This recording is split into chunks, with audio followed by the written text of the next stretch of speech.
Happy Friday. What? What up? What up? We got you in the studio 2 weeks in a row. 2 weeks in a row. I am in the Diva Den. What is really going on? What is really going on? In the Diva Den with two of my favorite girls in the whole wide I world. thought you was going to say Diva. Hello, hello, hello, everybody. Come on in. I do that every time. Sorry about that. Good evening, good evening. Come on in. Tell a friend or two or three. Share the live, share the love. Y'all know how we do it here in the Diva Den. Let me get my little part out here. It's Friday. It is Friday. It's Friday. Friday. Y'all need to come on in and put your seatbelts on tonight, because we ain't going to be here all night. Hello. This is a quick ride on tonight. This is a helicopter. We're going up and we're going to come back down. That's like I saw, this is completely unrelated, but I saw a Hi, Miss article. Tasha. Thank you for joining us. I saw an article about a supersonic speed transit from Baltimore to New York that's going to get you there in like 20 minutes or whatever it is. So it's going to be one I'm of not those. so sure I want to be on that. But it's going to be supersonic tonight. Yeah, it's good. Sonic. Supersonic. Oh, God. We don't want to get on Please that. That's don't another expose show. people to our That's another show family secrets. of your Too much. life. You mean I can't pop over here? No, please don't do that. No popping, no prepping. Okay. Please don't. Father's Day still hasn't come yet. Okay, So. I'm sorry. I got a couple days. Yeah. Couple. Just a couple days. But you can't act up. Okay, all right. Well, I'm excited to be in the Diva Den 2 weeks straight. Yeah, I'm excited to have you here. Thank you so much for making time in your busy schedule. Oh, excuse me, a little something in my, Something in the throat. must be some Yeah. busyness in my throat. You Yeah. need to get a sip of water for that or something. Yeah, I forgot my water actually, but it's okay. You I got got some. You got some of mine. You got some of mine, too. Wow, thank you. Thank you. Thank you. Where are the people? Come on in. Oh, I know what he had. Well, I'm excited because, sometimes you just need some reinforcement. Sometimes you just got to wind it back and go back to the basics. You got to take it back to the 101, like the ABC and 1, 2, 3 of it all. And so, seeing as though this weekend is Father's Day, I just wanted to talk about Father knows best. But is that you, Father, or is that our Father? Is it the Father? Right, the Father. Abba Father. Yes, Daddy. I think I want to look at it from the Abba Father perspective. All right. With the spirit of adoption that He's adopted us, and now we have become joint heirs in Jesus Christ through Him, Abba Father. Yes. All right. Well, let's get into it then. All right, let's talk about Fathers Knows Best. We're not talking about the sitcom from the 70s. No, We're not talking about that one, right? I remember that though. You remember that? Maya, do you remember the sitcoms from the 70s? Yeah.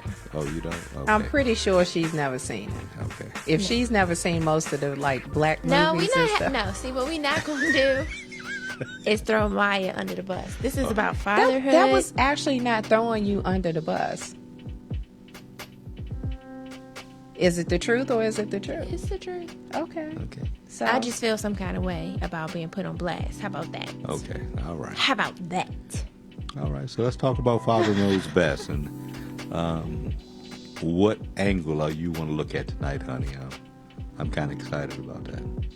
I think my angle is really the, taking stuff which really isn't in my hands, but taking it out of my hands, so to speak, or, taking it out of the natural realm, because you get to a crossroads sometimes. Sometimes we can't see that light at the end of the tunnel, and we want to have things go our way. We want to come up with an agenda, a plan, but what does our Father say? Yeah. Because we can think we know best because it's our life and we think we know what's best for us. But do we really? Do we really know what's best?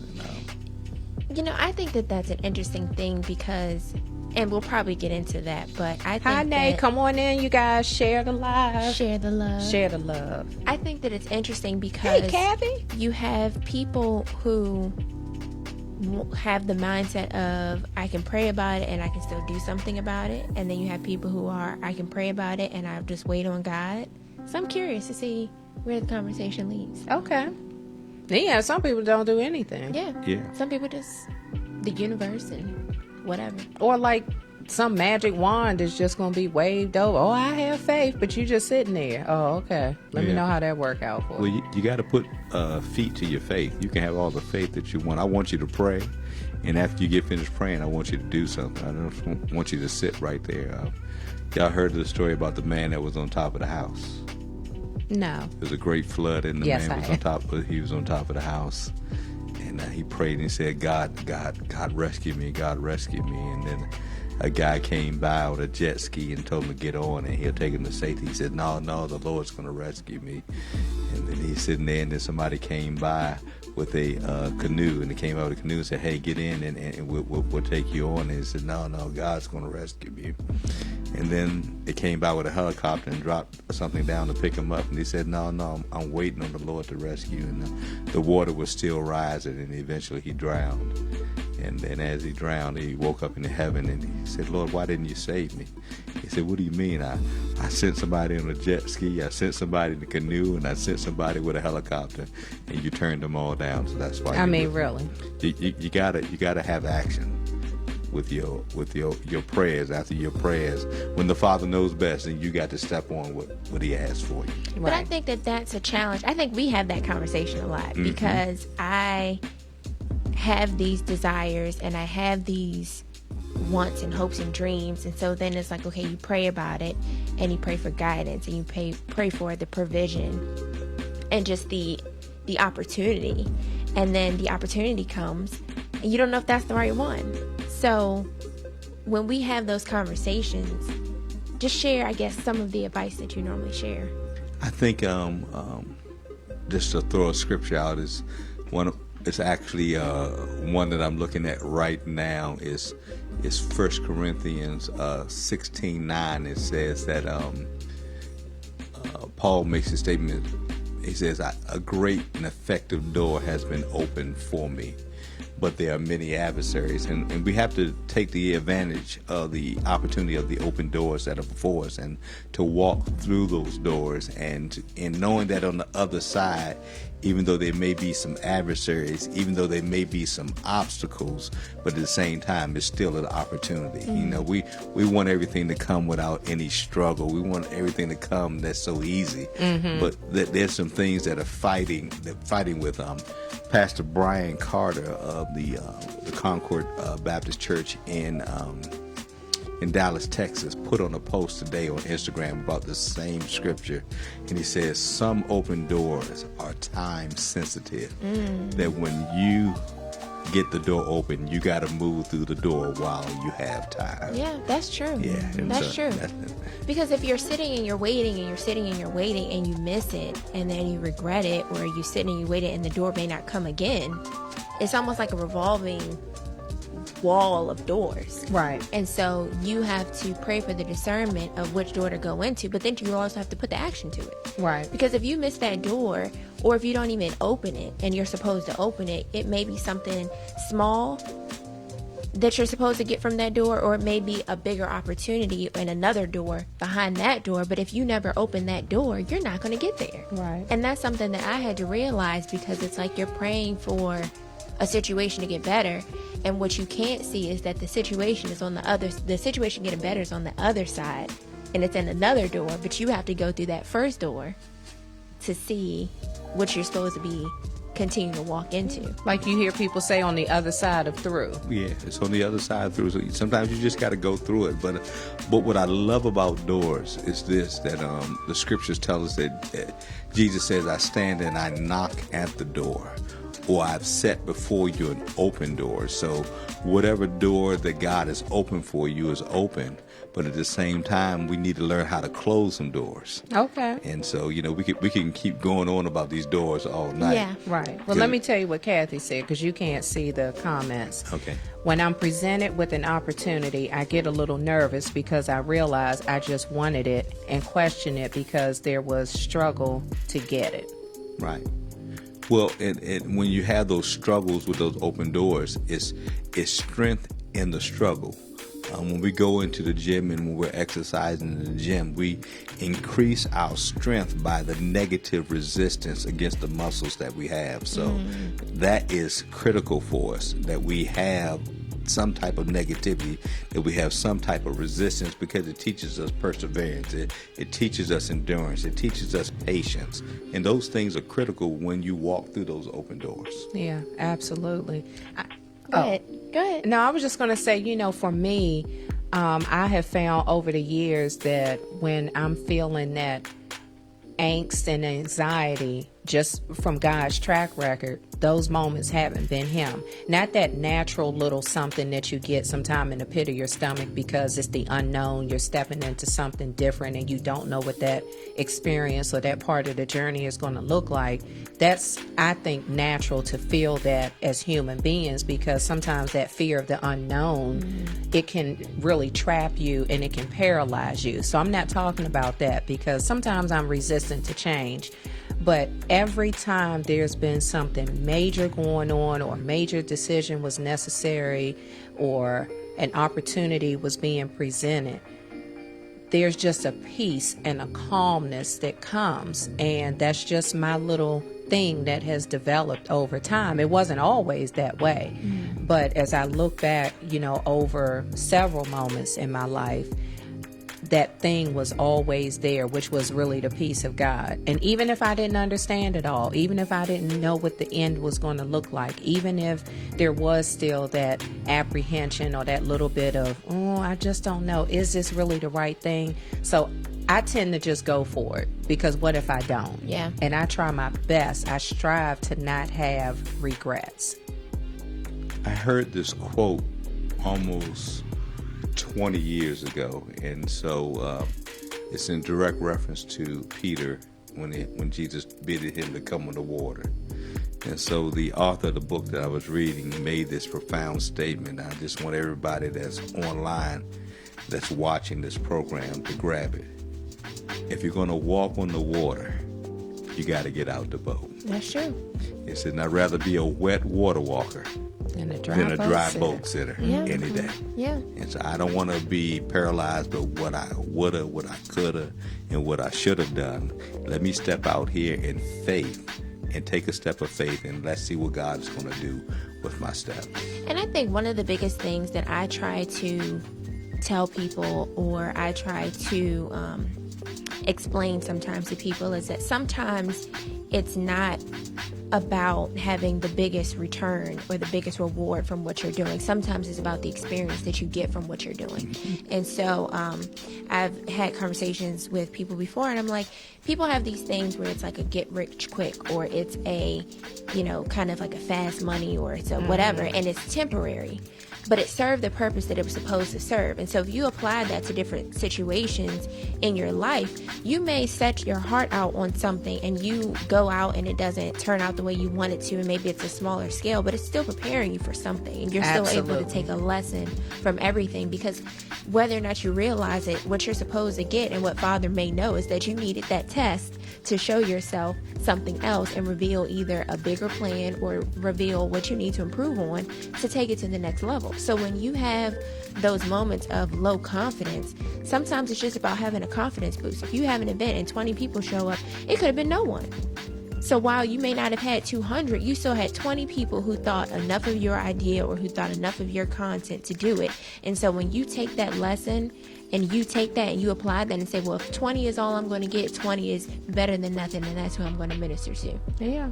And we were talking, we always try to come mostly off the cuff in these conversations because I do want it to be organic. I want it to flow naturally and, really try to be in tune with what the Lord is saying. But there is a little bit of preparation that goes, into the Diva Den before we go live. And so we were just talking about what we wanted the conversation to look like tonight. And so, honey, what Maya just shared is really one of the seasons that I remember, and I label this as the transferring of faith. So when Maya was in elementary school, it got to a point where we realized that she needed more educationally. She was in a very good public school, but it just wasn't a good fit for her anymore. So we started looking at options, and who knew it was not our intention to ever, did I say ever, never, pay for school, at least not 12th grade down. We knew college, there's a great possibility, you got to pay for that, but that still wasn't the goal either. So we ended up putting her in private school starting in the 6th grade, and we applied for financial aid because it was a very hefty tuition attached to it. Can somebody say hefty? Touch your neighbor and say hefty. Hefty. And so the years, we go on, we're paying the tuition, we're getting the help from the school. They had benefactors, and thank you, Jesus, because, they met us more than halfway with the tuition. But then we get to about 10th grade.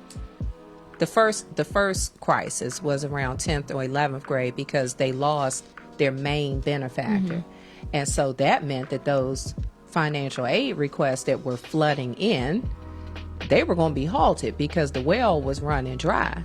So somebody in the room to my immediate right was kind of in a panic. Mm-hmm.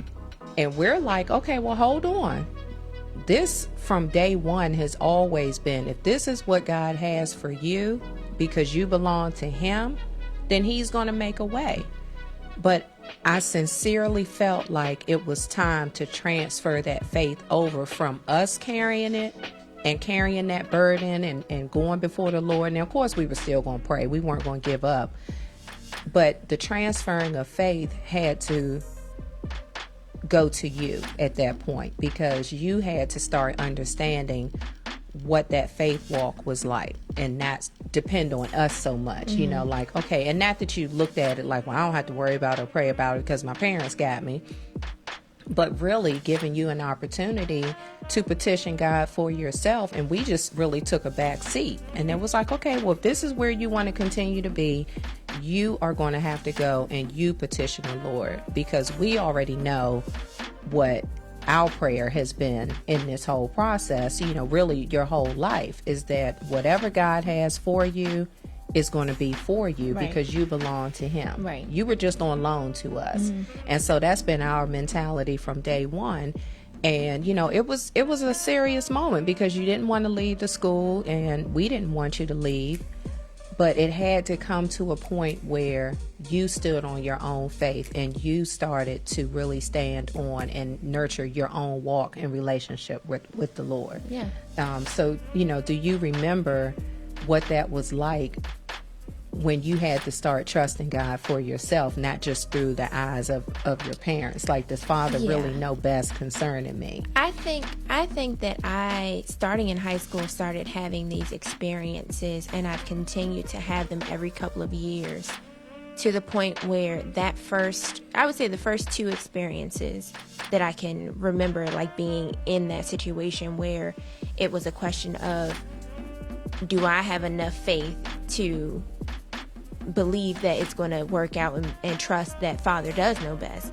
And I remember just having the kind of inner conversation of, you have a moment, I think, when you have to realize what you believe as an individual. And that was part of that moment for me, was understanding, that I'd had little resistance my entire life. And so it's kind of like, well, am I doing it or is it really God? Like, if there is a God, then this is what this situation is going to become. Yeah. And so it's really just, you have to decide at that moment that you have that test, what you're going to believe and what you're going to speak to. And so you have to speak life into situations, but you also have to act on it, and you have to demonstrate the faith. And so you keep doing what you're doing, and you keep doing the right thing and still being an upstanding student.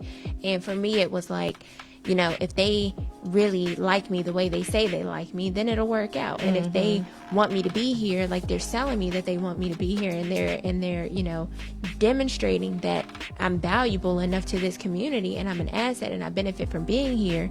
Because with private schools, I've been having this conversation about private schools for the past couple of weeks, so that's interesting too. But private schools have a mission, but they also have money to make. And so sometimes you may fit with the mission, but you may cost too much money. So having the faith that the situation was going to work out was huge, because I knew that I didn't want the alternative. And my strong desire for the alternative to not happen, like, I just did not. I strong. And that was for me that moment of, this is God. Yeah. Like, that's how I know God is real. Yeah, and as parents, you know, for those that are still, you know, raising your children, and you might be getting to that age where that transferring of faith is necessary, we can only take them but so far on our faith. They have to come into, again, that knowing for themselves, you know, because you accepted Christ at a very young age, and which really even blew our minds. But there was a growing process with that, especially because she was so young. And so, you know, you carry your children, you know, you set that example before them, you live out the walk before them, you live out the word before them. But at a certain age, and that's going to look different for everybody, but that was just, you know, our moment. And we had two in high school. One was the money piece, and then they were trying to close the school. Right. Yeah. Like a year later. Yeah. And it was like, okay, God. Again, that alternative was, whoa, Jesus. I think both of y'all have done a disservice to this story. Okay. Why? Because I think our listeners need to understand what was taking place during that time. Okay, so then why don't you enlighten Bring it around full circle. Let's bring it around full circle. Hey, everybody that's coming in. Hello. Thank you so much for coming into the Diva Den. Please don't forget to share the live and share the love. Sorry, honey. All right, so... And Vicky, jump out that boat. All right, and so what was taking place was... First of all, Maya was excelling in elementary school. Right. Because she was homeschooled. So I have to stop it. I got to give you credit because of the outstanding job that you did with her, that when she was in kindergarten, they wanted to skip her to the second grade. And we felt she was too small, so you homeschooled a couple more years. And then when we put her in the fourth grade, they wanted to skip her to the sixth grade. And I never forget the Which she just found out last yeah, week she during the just show. found that out. You Yeah. need to know everything. No, just keep going. Now she's salty. She Whatever. all in her. She's Can salty. y'all pray for her? It's Keep okay. going. It's okay. And so they wanted to skip her to the sixth grade. And so while they were considering that, that teacher came to us and said, whatever you do, get her out of public schools. And so they had tested Maya, and Maya had tested in the top 10% of the kids her age in the nation. I just want to know what happened. Go ahead. And so we were starting to look for schools, and we're looking for schools, and a lot of these schools had an astronomical price on it. So Oh, yeah. and so Or they were so far away that I was going to spend my day literally on the Beltway, taking her from Prince George's way up to who knows where, over the river and through the woods, because I was still home at that time. And that was even crazy. Or getting her up and on the corner at like 6 o'clock in the morning to meet a bus to go somewhere. So it was a lot going on. So we have to tell these stories, because here's where the story gets juicy for everybody that is listening online. We're on one income. Yeah. We're living off one income. We've homeschooled. We're off of one income. Sixth grade gets here, and we go and we visit Queen Anne. Well, before sixth grade, because she started in 6th. So we had to go before that. Before 6th grade. And so we had some recommendations from, people in our church family that had gone through, or at least, looked at the school as well. And some had their children there also. And now I'm looking at my daughter, who is extremely bright. We come, and Queen Anne tells us that the tuition is $13,500. Did we say 6th grade? This wasn't this like is the 6th grade. Bowie or and this was, you got to put it college. into perspective. This was years ago. Years ago, yeah. 13,500. Almost 15 years ago. And they said it with a straight face. With a straight face. Like it was $2. Broken down into the 10 monthly payments, which was $1,350 a month. A month. A month. And now we have to make this decision, living off of one salary. And so we prayed by faith that God would open a door, and all of a sudden some scholarships and stuff started popping in, and it knocked that number down. Because I don't think they volunteered that information that financial aid was available. No, they didn't volunteer that. It was kind of like, oh, and by the way, when you're going through the paperwork, and it's like, well, wait a minute, why didn't we know that from the beginning? Well, they didn't offer it to us until they saw her test scores. Oh, and then when they saw her test scores, they were like, your gift will make room for you. Yeah, your gift will make room for you. There you go. There you go. Oh, look who's back. So, we put in Queen Anne with $13,500 on one salary. And by the time that she gets to the 12th grade, it's up to $18,500. Yeah. And so, but I want everybody online to know that we walked by faith through this whole time. The whole entire and we believe time. that God was going to provide. And I'm proud to say that Maya did her part, because she had to get the grades. And so she got the grades. And all of a sudden, once they saw that she was getting the grades, we started getting book scholarships. We started getting different types of scholarships. And so that faith walk for me, as being the only income at that time, was a tremendous amount of faith, because I'm just starting. Y'all remember that? I was just starting on staff at the First Baptist Church in Glen Arden. And I'm just like, wow, this is. And it wasn't a huge salary. It was not a huge salary. God did so many miraculous things during that time. We bought a townhouse. We brought a brand new car, and now Maya is in school with tuition. So we're walking this thing by faith. We're believing God. We're trusting God. I need to let somebody know online. We just want to minister to you real quick. The only way that you're going to walk on the water is you got to get out the boat. I'd rather be a wet water walker than a dry boat sitter any day at all. Yeah.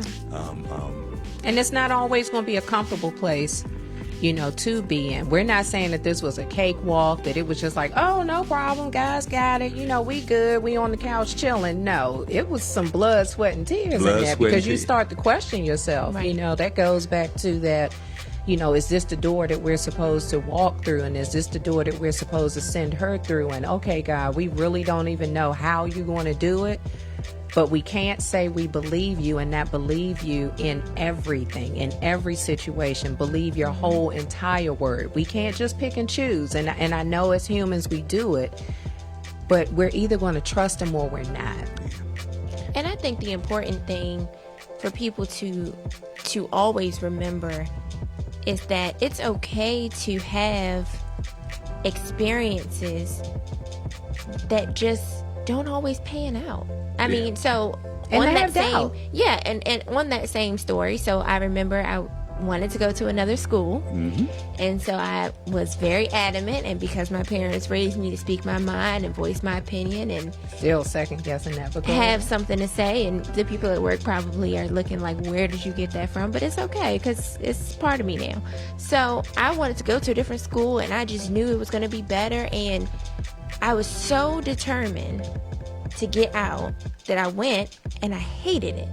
Like 30 days later, this is 9th grade, by the way. She gets to the school, because we're like, okay, well, let's pray about it. We will talk about it, because you don't make no decisions up in here. And so, That's what you think. So we let Where her did go. I end up?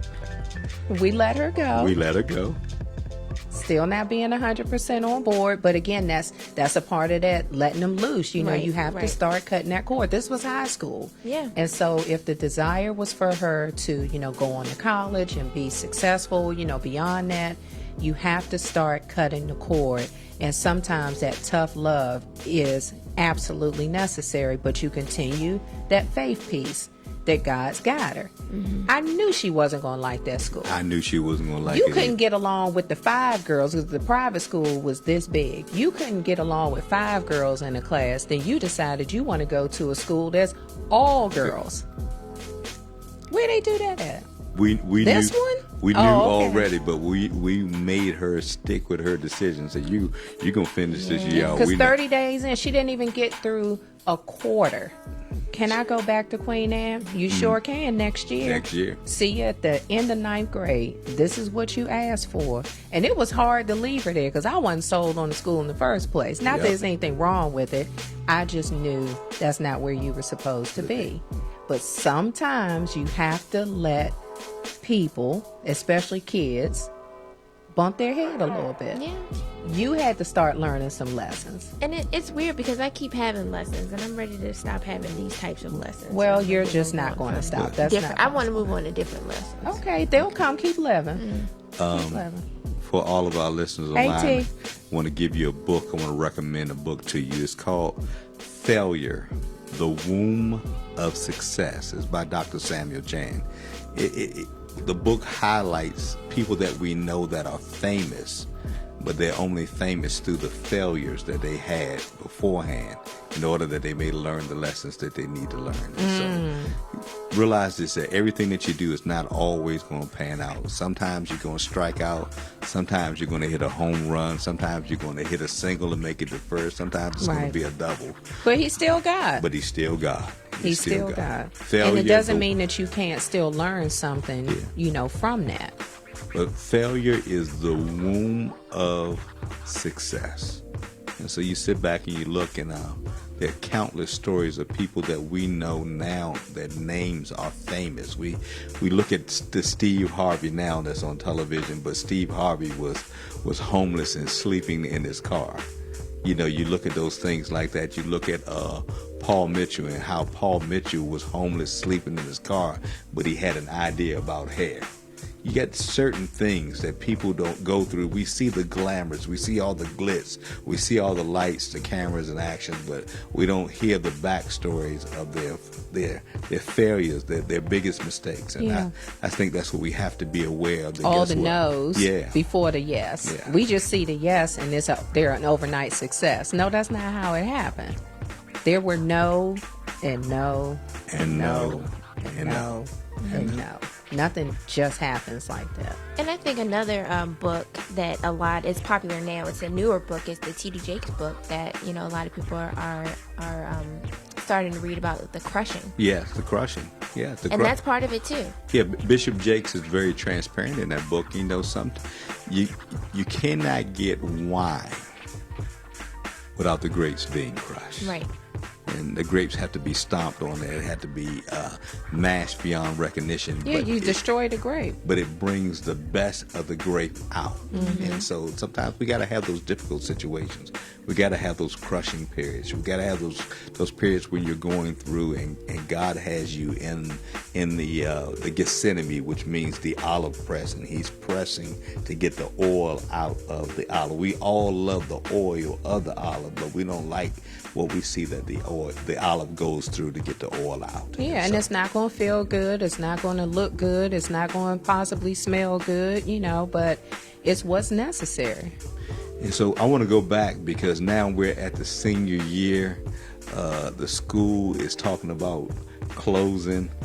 They got an $18,500 tuition.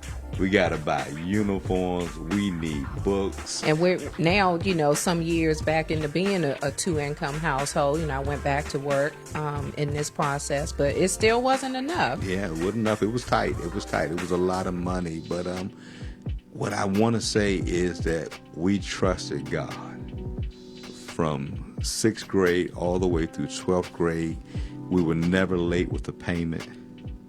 We made it all the way through. Was it tight? Yes, it was tight. Absolutely. But the money that they didn't have, right? The benefactors left, and money. The well was drying up. They always came back with a yes. Whenever we put that application in and made that petition, after we had prayed and sought the Lord, we always got a yes. Always got a yes. Always got a yes. And we had nothing to do with that. Yeah. So God had to move on their hearts. Right.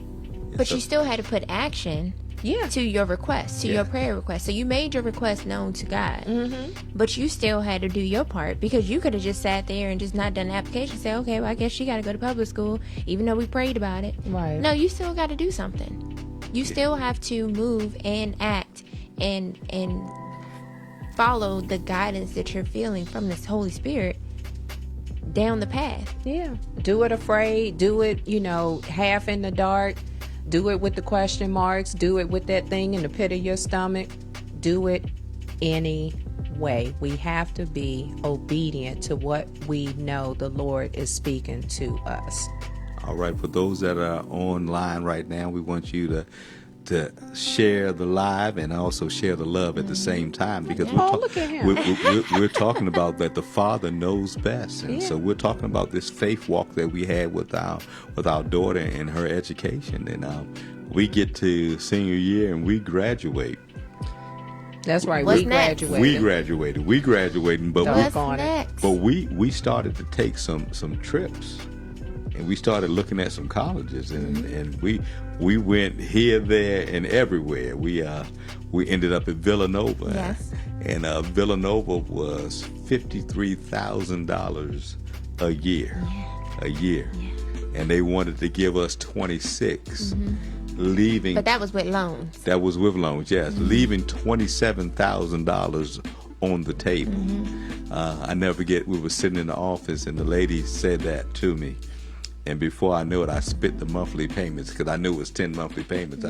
I said, ma'am, that's $2,700 a month. Lies. Who's going to pay that? Lies. Right. And she looked at me. She said, sir, how did you do that fast? I said, it ain't that hard, honey. yeah. I was like, that's real easy. You can do math real good when you know you don't have it. Right. And so she says to me, well, you can take out a student loan. I said, why would I allow my daughter to graduate with $104,000 worth of debt? Then she looked at me again like, how did you do that? I said, I'm doing the math in my head. Yeah. $2,700 a month. That's $27,000, and I'm looking like, how is it that I'm going to let her, that's $108,000. How am I going to let her graduate with $108,000 worth of debt? And another school would have been more than that. Yeah, and so we went to the University of Richmond, $52,000. The same scenario, $26,000. We went to the UVA, and UVA was less. I think it was less. It was $43,000, but they were only going to give us 18, so that left $27,000 sitting on the table same again. bottom line number. And then, I made a whole chart and everything. Yeah, and then we went to the University of North Carolina, Chapel Hill, but you just didn't like that school, and that was a huge school. I didn't want you to go there when they had the 5 bus routes going through the campus. That was a lot. And we walked into the cafeteria at lunchtime, and all the food trays were everywhere. I was like, oh no, not my daughter. My daughter is not going to do this. Not going to do this. Yeah.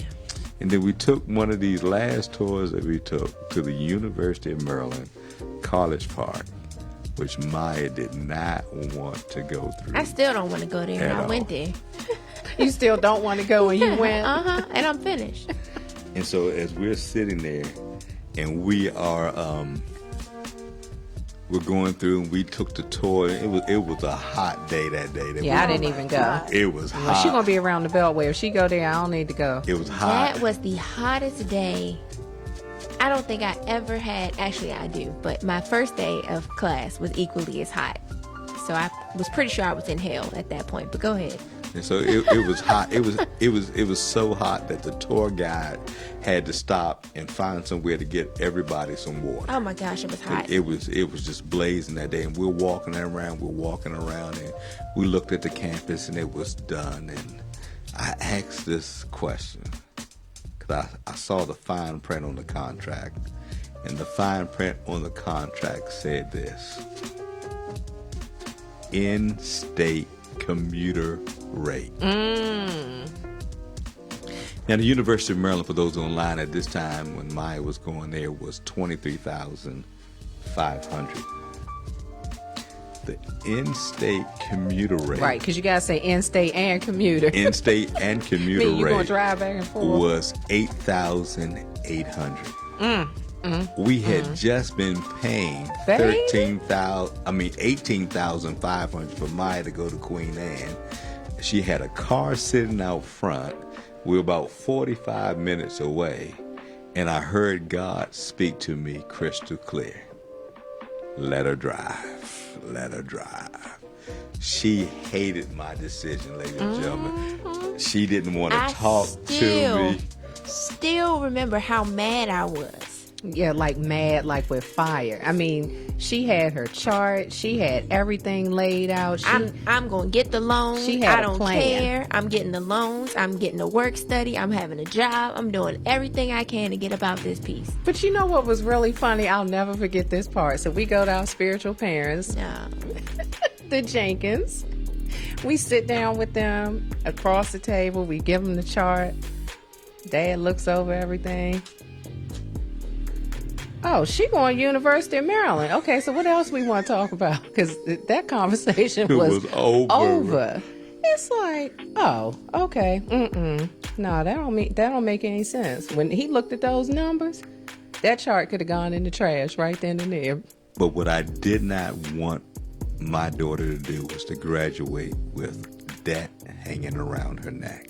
$104,000 to $108,000. Not a dollar. Yeah. Especially since we had already put out money that we really couldn't afford to put out. And now you're talking about even more money on top of that. And on top of that, she was going to carry the debt. We weren't going to carry the debt. She was going to carry And I the was debt. fine with it. I told y'all. I said, Yeah, you sure were. You But I was can't like, make God, that you got to decision have for me. more for her. You got to have something else for her. I didn't know what that something else was going to be at that time. But that is, again, that trusting him 100%. Yeah. 100%. Because I didn't have any answers. We had lint in our pockets. Yeah. So he had to work it out. But Because I had nothing. But the Father knew best. I heard him speak to me clearly, and I was like, okay, God, this is what we're going to do. She's going to go to University of Maryland. It was at that time, it was a side of the top 10 business schools in America, and she wanted to major in business. And, Right on, Taylor. Yeah, and so she was hot. She was upset, but I needed to let you know that and 4 years later, she graduated, double major, finance and management. Is that what it was? And what happened? What happened? Tell me what happened. I might have been debt free. You might have been debt free. Yeah, maybe. Oh, I'm 110% sure You're she debt-free. graduated debt-free. Yeah. So you graduated from one of the major universities, top 10 business school, with a finance and major and in management, so a double major in a sense, and you graduated debt-free. Yeah. And even and that was God. That was God. The way that we were able to surprise, because she was surprised. She didn't know that. She thought I had that a small little something. Yeah, just a small loan, because that's a whole nother story about her making decisions. But again, you got to cut that cord. You got to let them, sometimes it's sink or swim. So she made a decision to get an apartment. And there was some consequences that came with that, But Still hate that experience too. yeah, well, you knew everything. Yeah, we'll now. go ahead anyways. Yeah, Go right. ahead. I thought like you I were said, gonna say I've had that. a lot of lessons. Right. But the way that we were able to surprise her and have the resources, to even pay off that loan, even we had to even see God in that. Yeah. That came from me being fired from a job. First time in my whole entire life I had been laid off. But that allowed me to take my retirement, and roll it over. We did some research and found out that for college tuition, I could take from that retirement fund, and there was a small penalty associated with it, but it wasn't worse than what you were going to end up paying, you know, over time on that interest. But she had her plan, and we were just sitting there listening to the plan. Okay, I graduate, I already have a job, and I'm going to start making these payments. They say you can defer it until whatever. No, I'm going to start. She had everything mapped out. We just sitting there like, okay, that's a great plan. You go ahead, knowing that we had already sent the cashier's check off to Fannie Mae. But all of that was what God had planned. Yeah. Because the Father knows best. Because the Father knows best. We didn't know how that loan was going to be paid off other than through your hard work, because we were done. Right. But when the opportunity presented itself, I was like, guess what? We can actually pay that off. And I think that, you know, I think hindsight, I do have appreciation for the experience, and of course appreciation for being able to graduate debt free, because now there's things that I don't have to be concerned about. But it was tough in the moment because I didn't have the real college experience, and I've been driving on the Beltway almost every day for the past 9 years. Okay, let me tell y'all something about that Beltway. Now I have to go past College Park. That Beltway is the devil. That Beltway is the devil, and I've been doing it for 9 years. Taylor said, wait a minute, I'm sorry. She said, Maya, you wouldn't be living like you're living now with $100,000 debt on your neck. No, I wouldn't.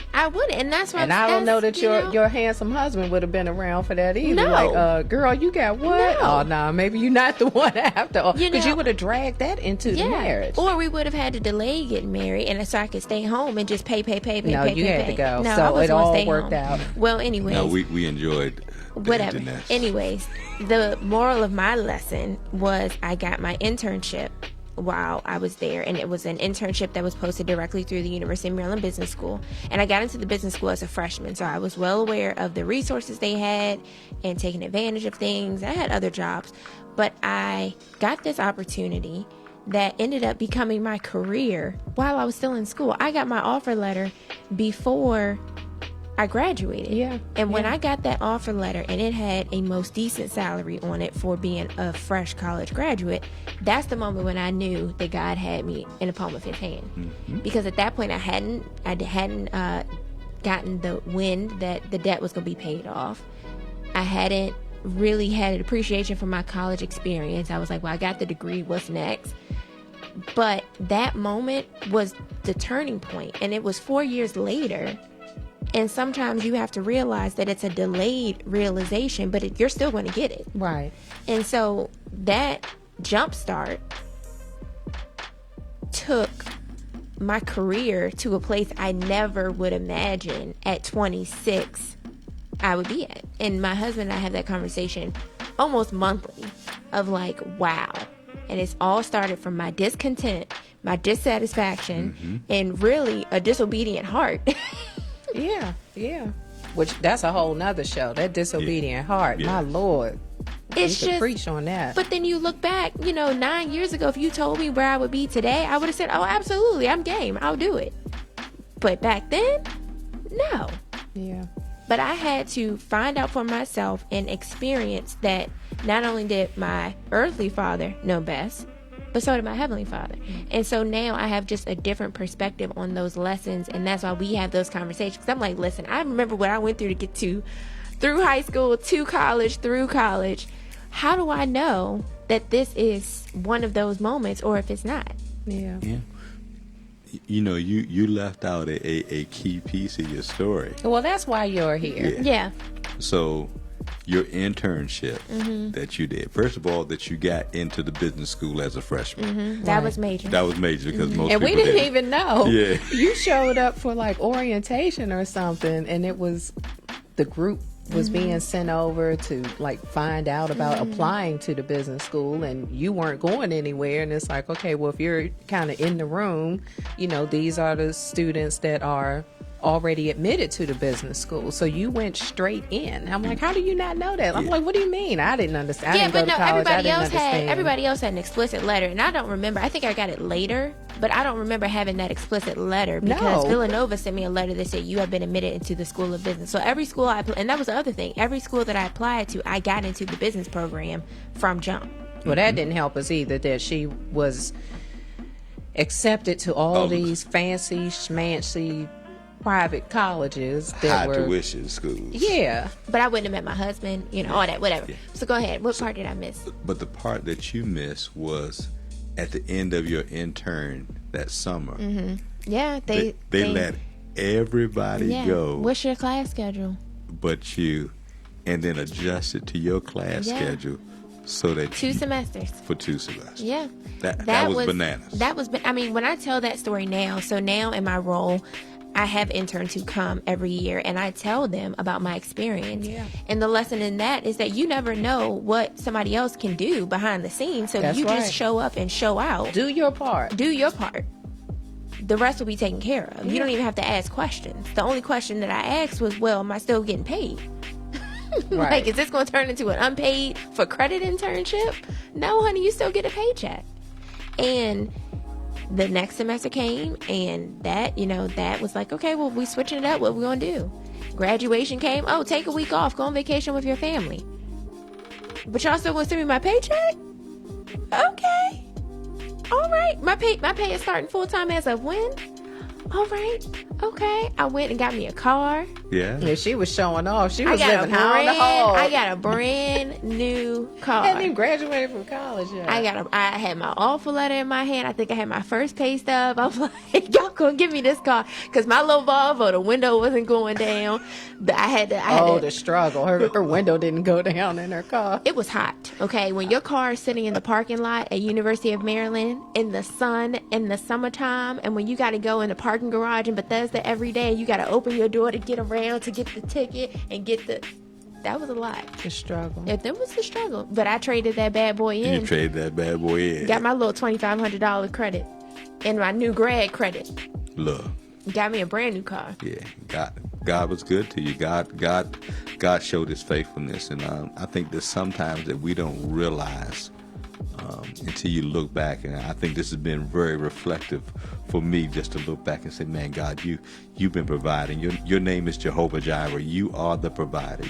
Your name is El Shaddai. You have inexhaustible means, and for us just to call on Him and just to trust Him in them times. And as I sit back and look, I am just blown away by His grace and His mercy that He's showed to us, and continues. And here's the crazy thing about it is as smart as your son is. I'm just waiting. So I have been looking at schools lately, and I'm like the mom that's thinking about high school, and he's not even in pre-K yet. But I'm looking now, and I'm looking at these tuitions, and I went on a website, and it was like $25,000, and he needed to be there at 3. You want $25,000 for my 3-year-old? He's not doing $25,000. He works nowhere. Yeah. He works nowhere. And high schools and elementary schools are just $40,000-$50,000 and or even 30 something. And I'm like, okay, well, guess what? It's gonna be another faith walk. So what's the blessing I just told you? I saw posted by a friend. $52,000 a year. Yeah. Was the tuition? Yeah. $52,000 a year. Paid in full.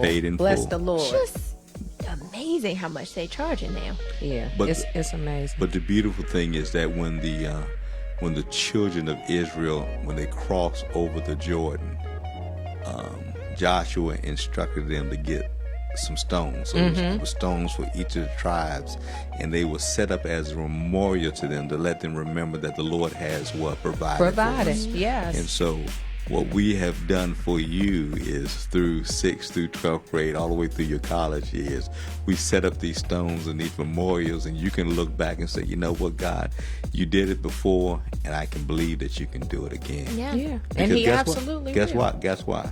Why? Because the Father knows best. Because That's the right. Father knows best. But you know, a funny faith movement that I just thought about concerning Maya, because as you got older, we became the onlookers. We're kind of sitting in the stands, like the fans in a sense, and we're watching you walk this thing out.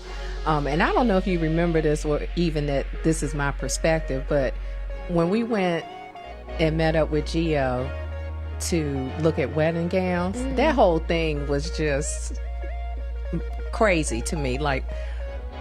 But even that, when you bought that gown, that was really a faith move because you didn't even have a fiance yet. I had one, whatever. He was there. He was coming. He was on the way. But it was like, okay, well, so you going to buy the gown and Wes hasn't even proposed yet. That's okay. This is the gown. This is the one I'm going to walk down that aisle to meet him in. This is it. I don't need to look at nothing else. I'm done. I'm like, okay. I mean, it was a moment, but that was a faith walk. Yeah. That was a faith move because you didn't know. No, and if it wasn't so, and if it was one of those things where it was like, okay, well, maybe the lesson is you shouldn't do that. Right. I would have been okay with that. And you said that. I don't know if I would have sold the dress. If Gio remembers that part, but you even said that. It's like, okay, well then. If that's not what God has for me and he says, no, he's not the one or not now or whatever, the answer was going to be, I'm okay with that. Yep. I'm okay with that. And look at me now. And look at you now. But it kind of sometimes comes down to, well, what do you do when you don't know what to do? We say that we trust God. He has our best interests at heart. We believe him. We believe his word. We stand on the promises in his word. We know he said he'll never leave us or forsake us.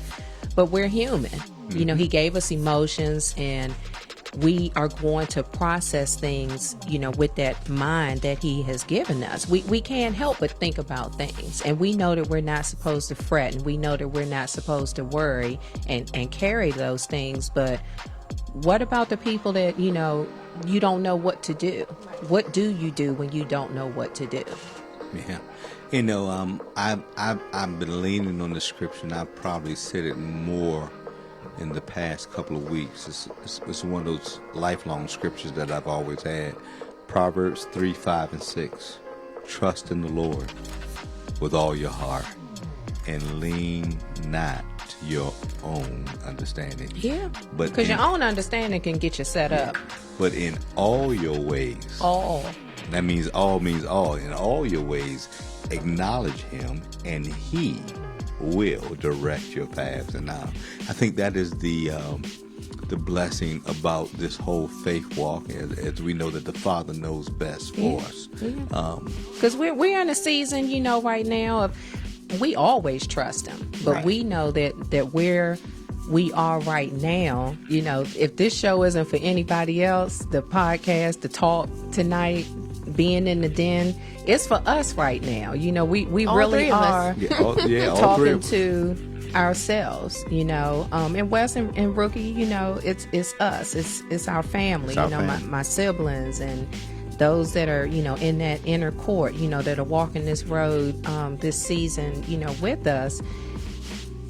We're talking to ourselves right now. So I might have to go back and watch the replay and make sure that I got, everything that I'm supposed to hear, everything that we go through, yes, it has a purpose, but it's not about me. Right. It's not about me, because I really didn't want to come in tonight. Yeah. I'm not feeling good, in my physical being. I don't know I know what that's coming from. But I was like, you know what? When Wes said, y'all doing the show tonight, I almost said no. And I thought about it, But I'm so glad that you pressed your way through. For all those that are online that are listening to us as we're about to wrap it up today, thank you, ladies, for inviting me 2 weeks straight. You're not coming back for a long time. Oh, no, I'm coming back. I'll be back next week. You can come back whenever you want, because Locked in God sponsors the Diva thing. Amen. So thank you, Locked in God Ministries. I'm going to turn your mic off. Go ahead. So what I'm excited about is, even when you don't feel like it, even then when you don't feel good, sometimes you got to push your way through. Mm-hmm. You got to walk by faith and not by sight. And if faith was a feeling, then faith would be left out, because a lot of times it wouldn't be anymore. Yeah, we don't feel it. But when you learn how to press and you learn how to move through the blessing, and so what I'm excited about is reflecting over that school journey and how God has provided for us, and realizing now that 1 Corinthians 16:9, that this great and effective door that has been opened before all of us. Yeah. Before all of us, that even though there are adversaries, even though there are obstacles on the other side, God says, don't worry about the adversaries. Don't worry about the obstacles. He says, Exodus 14:14 says, the battle is mine, says the Lord. Yes, so you don't even have to fight with this. So don't worry about that. And I'm so glad about it, because I couldn't carry it. Yeah. I cannot carry it. So you don't worry about the adversary. You don't worry about the obstacles, but you focus on the opportunity. Yeah. And that's what I'm excited about, is the opportunity, because I know that as we all start to walk through this door, and we walk through that, there's a blessing that's on the other Oh, side. absolutely. The Lord showed me that, some would call it a season of persecution, but we're calling it a season of preparation. Yeah. So Dr. Samuel Chan sent me a devotional. Yes, Fletcher. Press on. Hashtag press on. Hashtag press on. Amen. Dr. Samuel Chan sent me a devotional the other morning, and when I opened it up, it just blew my mind.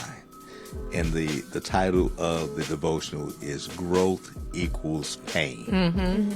We all want to grow, but we don't associate growth with pain. And so as I read his devotional a little bit more, he said this: in order to grow, that means you have to change. Right. In order for you to change, that means you have to lose some things. In order to lose some things, it causes pain. So growth equals pain, but that's through change. That's also through loss, but at the same time, the pain. And then it says you will never be able to grow beyond the pressure or the potential of pain that's in your life. Wow. And so I want to speak to somebody right now that's online, that you might be going through something. You might be in a painful situation right now. I need to let you know that what God is doing is preparing you for your next. Yeah. Just get ready that you're going through your next. Even in your trials and your tribulations, your next will be greater, because you'll be able to stand more of what God is going to place on your life. So I just want to speak that into your life. Say Happy Father's Day to all the fathers that are listening online. Make sure they do something good for you. Make sure they take you somewhere that there's a tablecloth. To all the fathers that are out there. You gonna get a paper tablecloth. I'm going to get a paper table. Because you didn't say what kind. You just said a tablecloth. Make sure they got a tablecloth. Make sure that they do something well for you. Let them celebrate you. I thank God for these beautiful women that are here before me. And Maya, you giving me the privilege of being able to celebrate Father's Day. And then for my beautiful bride, the fruit of your womb, that the child that you have given us. I thank you both for that right now. Thank you for being a great dad, worthy of being celebrated. Absolutely. I'm excited about that. It's my privilege.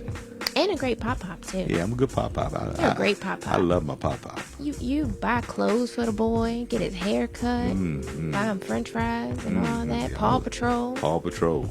You're a good pop-pop. I'm down with Paw Patrol. Yeah. My next will be greater. Amen. I'm walking in that with you, sis. I believe it and I receive it. And I received that word from you too, Pastor Godlock, because you are my pastor. You're my favorite pastor. Oh, shucks. So it's been a great chat. And that was an hour already. Oh, wow. Thank you all for coming in and hanging out with us. I think we're going to go get some food and Yes. get some rest and prepare for the rest of our weekend. Happy Father's Day to all of the fathers, and to those who may not have your father here with you on earth or in your life for whatever reason. I pray that the day will still be a great day, because it's still going to be the day that the Lord has made, and we shall rejoice and be glad in it. So thank you.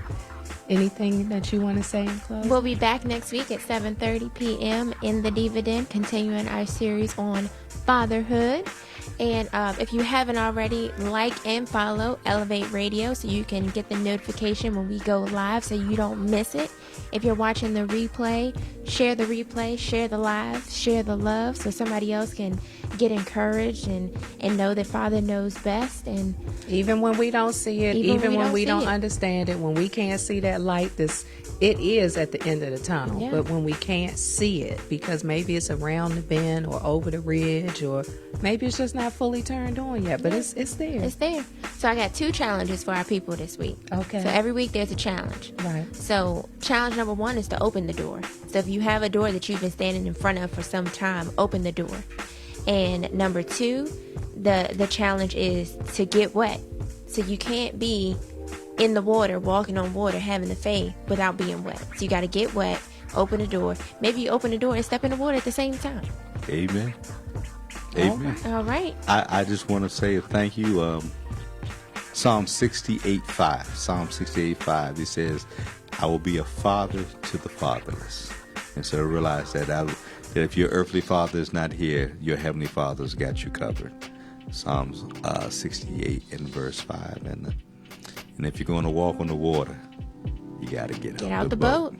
All right. Well, we're going to let y'all go and get out the boat, and we're going to break this on down. So love, peace, and soul. Thank you for coming into the Diva Den. Love you guys. Thank you so much for your support, and we'll see you next week. Be blessed. Love you. Bless you.